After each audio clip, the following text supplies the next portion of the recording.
I got married very late. I was 36.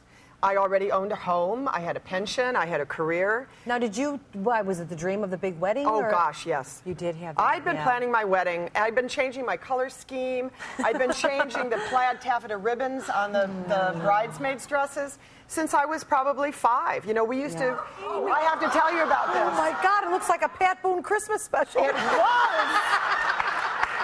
Let me tell you what's happening here. I always felt badly that women had to buy bridesmaids' dresses because they were expensive. You never wore them again. I found these down in the garment district in New York. They were $13. What? They were $13. I sewed ribbon and white eyelet lace on the bottom of all of them. I took the entire summer off and made all the headbands the bridesmaids are wearing. Honey. And then I decided Jane. that this was up in Connecticut, my home in Connecticut, and I thought flowers. Everyone has flowers, but fruits and vegetables on the garden stands were so beautiful in the summer that I wanted my bridesmaids to carry fruits and vegetables. And you can see the basket. Jane, this is a book. But what I did This is a book and a movie. Do you know how heavy a basket of tomatoes weighed? These girls came listing down the aisle.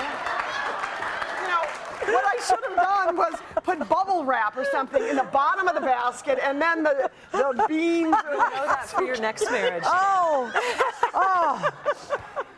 I wore my mother's dress. I did too. Yeah. Had to take it out a little bit. Those ladies in the 50s were, They were the rib cages of those That's women what hurt were me so the most tiny. were my ribs. But it was. It was an entire weekend. We took over an inn in Connecticut. And then we flew to LA after that weekend. Brad went back to work on a TV show, and I woke up in this rented house and thought, what do you do now? You talk about this kind of in the book too, is that being a bride and getting a guy to marry you, and I was older, and he was a magnificent man. If anyone here has a daughter who wants to go out with Brad Whitford, Jane. Well, he's a wonderful guy. He's a wonderful, wonderful guy. He's a wonderful guy. Well, yeah, you had a family with him. You had children with him. If he wasn't. But this is why. But I think woke you're up and I fabulous. thought, what the heck Yeah, is this wife business about? Right, right. I never thought about that. Yeah, it's the end, and then what? Yeah. Yeah, well, we fetishize the wedding, but we teach everybody how to be a bride. We have lots of magazines called Bride Magazine. We don't have, like, Wife Magazine. Maybe nobody would buy it, be too with the basket of tomatoes from the garden.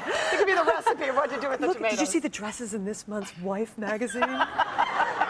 So beautiful. But you don't ever anticipate not only the reality of it and the work that has to be put into it and everything else, and the reality of now I'm married, now what? Yeah. But also what can happen when it doesn't work.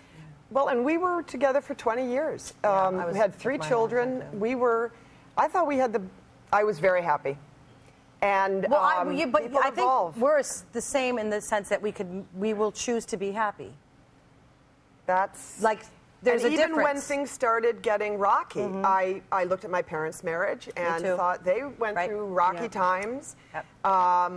My mother said that the first 50 years were kind of tricky, but now they're crazy. They hold hands, they laugh. I'm like, what the heck happened to you two? It's another level. They got over those first 50 years. Yeah, the first 50 years are the hardest, I've heard. Yeah, we're from the land of you make it work and you stick together and there's a history shared and you respect it. But it's different. My mother would say, when I would talk to my mother about noticing that things were unraveling, she would just say, this is your cross to bear. You know, you have magnificent children, you've had a great career, and you're healthy, and he's a wonderful man. And that's, and then he filed for divorce, and then there's not much any you can do about it anymore. No, then you work on the acceptance, and this is actually happening, and now it's just different than what I thought. And that's I had the hardest time Jane with and I that. were talking about this backstage, too, about the risk of marriages that are not arranged, the risks of marriages that are based on love. What? You take this... Yeah, you talk about the arranged marriage. As soon as you have a culture that trades in arranged marriage for marriage based on love, divorce rates soar. It happens it's happening in India right now. And the reason is that when it's a business contract, it's a business contract. When it's based on love, it's a tissue of paradox. It's this gossamer thread that holds you together. And when the love dies, the whole thing goes to vapor. And anything the heart has chosen for its own mysterious reasons, it can unchoose later for its own mysterious reasons. And it's not entirely up to you. There are two people in that bed. And you never know where someone will grow. It's a risk. It's a big risk. And we love love. So we take the risk. And I just did it again. Yes, you